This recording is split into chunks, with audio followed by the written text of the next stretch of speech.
Hey everybody, it's March 27th, 2017, and this is Daily Vlog number 331, and it's a Monday. And how the heck is everybody today? Hope you had a good weekend. If you got the weekend off, hope you got some rest. Now today, I have 7 news stories to talk to you about, so let's get to it. First one here is ICE arrests 26 probationers doing community service. These people were on probation for various crimes, and they were doing community service work that was court ordered, and they were out doing their work, and the ICE agents just come and snatched them up, and now they're off to be deported.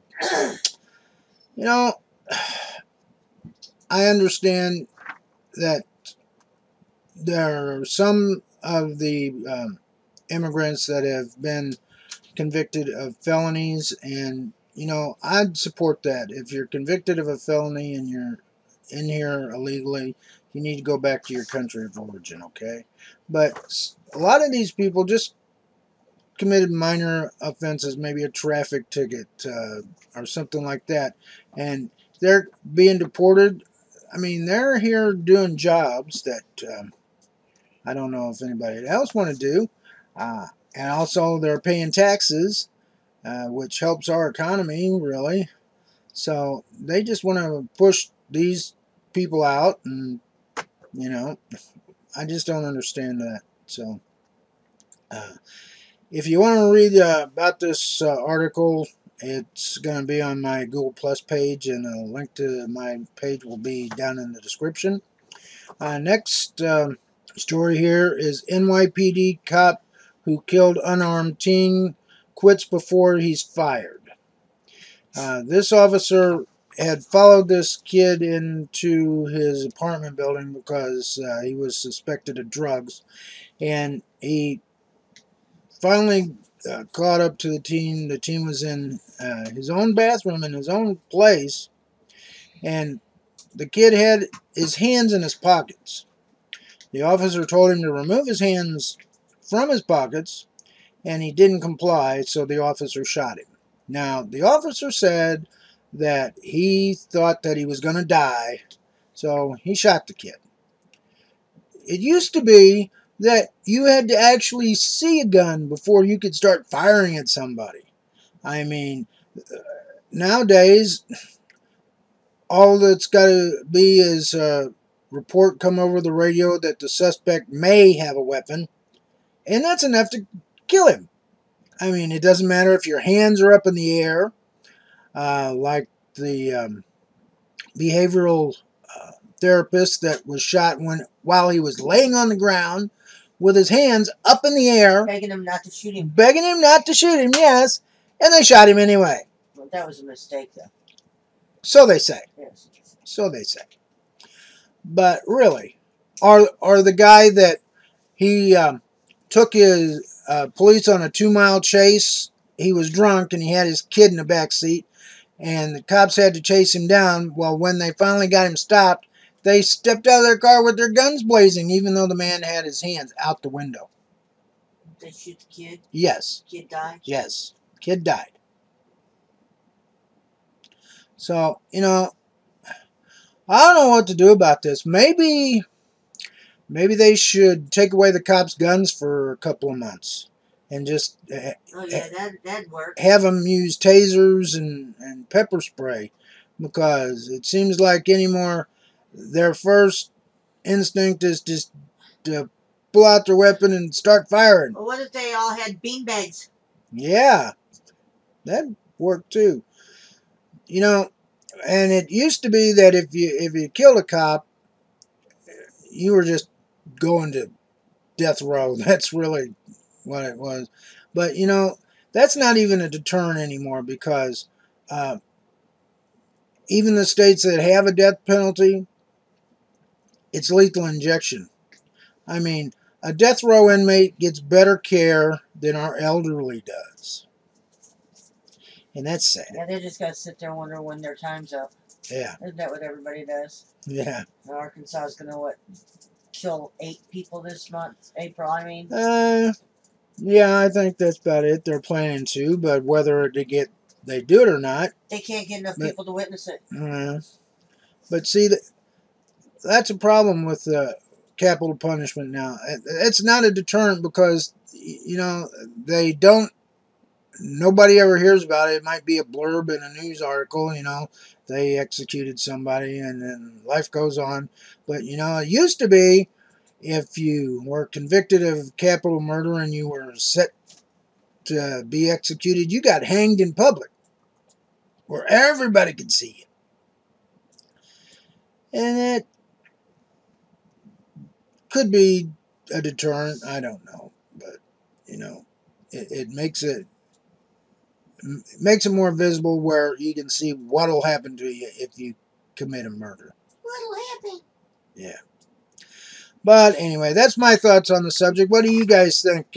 Put comments down in the comment section and maybe we can get a discussion going on that.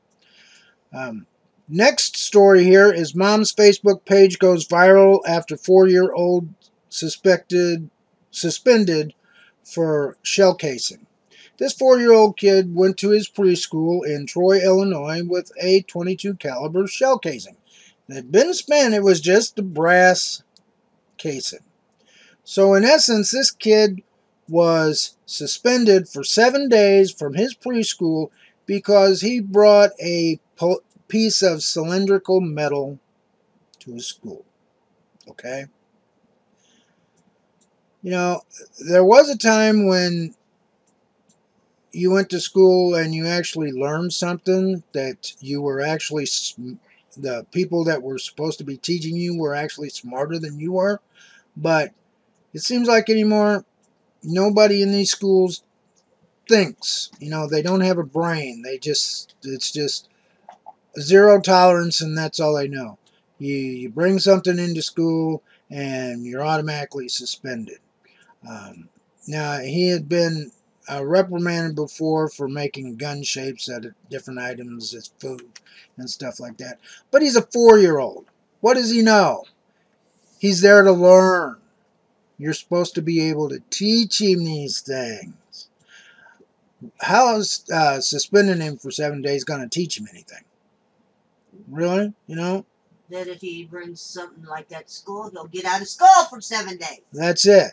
You know, that's what they're teaching these kids now. If you don't like school, just act up. You get suspended. And if you're lucky, you'll get expelled. Hey, no problem. That's what you're teaching these kids.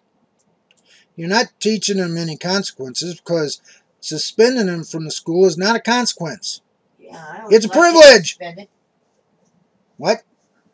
You did what, Sydney? I enjoyed getting suspended. Yeah, give me a vacation. I don't want to go to school anyway. That's why I skipped. So, you know, I don't like school, so they're going to give me a vacation from it. Yeah. So, you know, the teachers should be smarter than the students, really. Okay? Or at least the administrators of the schools should be smarter than the students. I know it's not the teacher's fault. They have to follow the policy that the school districts make. But, you know, it doesn't work. I hate to tell you. So, what are you going to do? Just keep suspending them, give them vacation, and tell them the more they act up, the more they can get out of school. They're going to get. That's right.